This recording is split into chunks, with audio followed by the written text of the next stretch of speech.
Hello students, how are you all? Hope you all are fine. Okay, now from today we are going to make video lecture for you all. Let's start. Today I am going to start with grammar part. And today's topic is शब्द संरचना. अभी तक आपने 8th standard में बहुत ही basic grammar पढ़ा है, अर्थात आपने अभी तक आप पढ़ा है संज्ञा, सर्वनाम, क्रिया, क्रियापद, काल, ये सब पढ़ा है.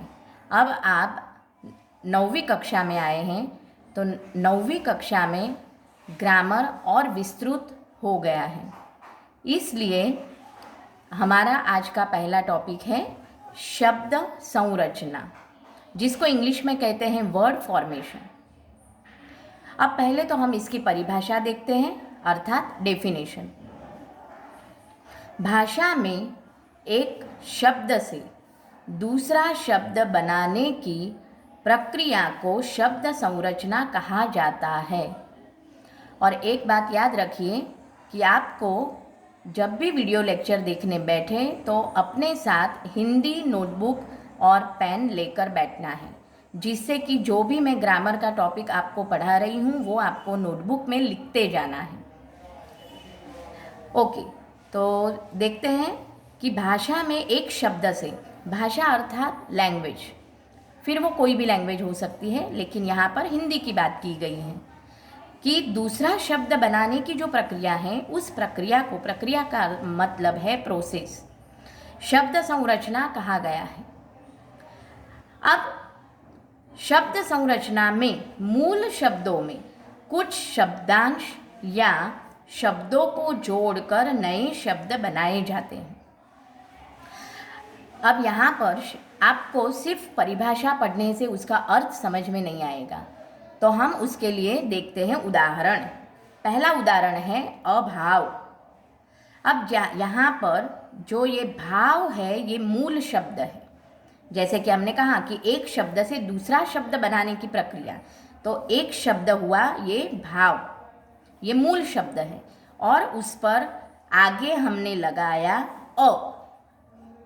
अब अ को कहा जाता है उपसर्ग, तो इससे बना नया शब्द अभाव. तो हम शब्द संरचना किसे कहेंगे कि जिसमें मूल शब्दों में, अर्थात यहाँ पर भाव मूल शब्द है और उसमें हमने अ आगे लगाया, ऐड किया, तो वो बन गया उपसर्ग और नया शब्द बना उसे अभाव. इसलिए यहाँ पर परिभाषा का तात्पर्य ये है कि जहाँ भी मूल शब्द हो उसमें आगे या पीछे शब्दों को जब जोड़ा जाता है तो उसे शब्द संरचना कहते हैं. अब देखते हैं शब्द संरचना की प्रक्रिया 3 प्रकार से होती है. अब जैसे कि मैंने आपको बताया कि शब्द संरचना की जो प्रोसेस है, प्रक्रिया मतलब उसे नए शब्द बनाने की जो प्रक्रिया है वो 3 प्रकार से होती है.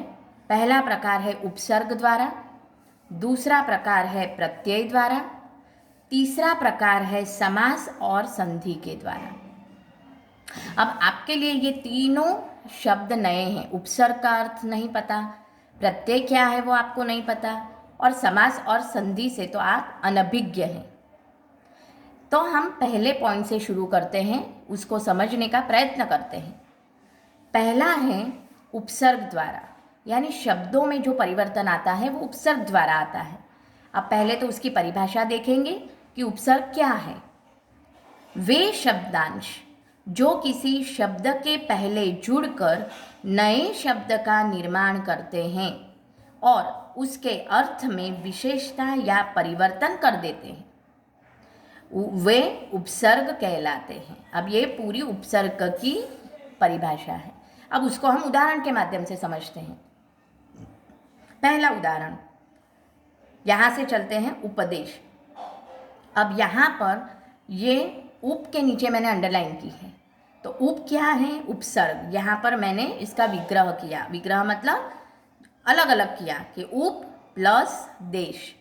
अब उपसर्ग है और उसका नया शब्द बना उपदेश। मूल शब्द क्या है? जैसे मैंने गोला बनाया सर्कल, देश मूल शब्द है, उसे हमने उपसर्ग में ऐड किया तो बना उपदेश। दूसरा शब्द है वापस मूल शब्द देश, उसमें उपसर्ग लगाया स्व, तो नया शब्द बना स्वदेश।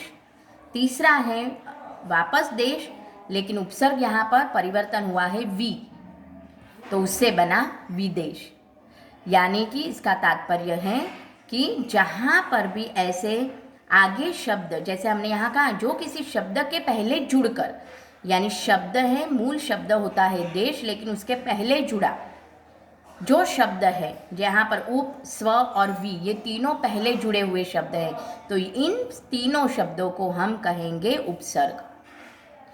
तो यहाँ पर पहला जो पॉइंट है कि 3 प्रक्रिया से हमें परिवर्तन करना है शब्दों में, तो उसमें पहली प्रक्रिया है उपसर्ग द्वारा परिवर्तन करना, जैसे कि यहाँ पर मैंने उदाहरण के माध्यम से आपको समझाया।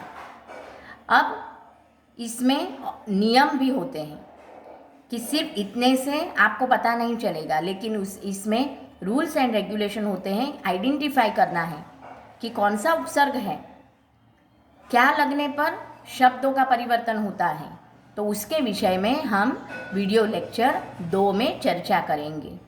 तब तक के लिए आपका आभार। Thank you.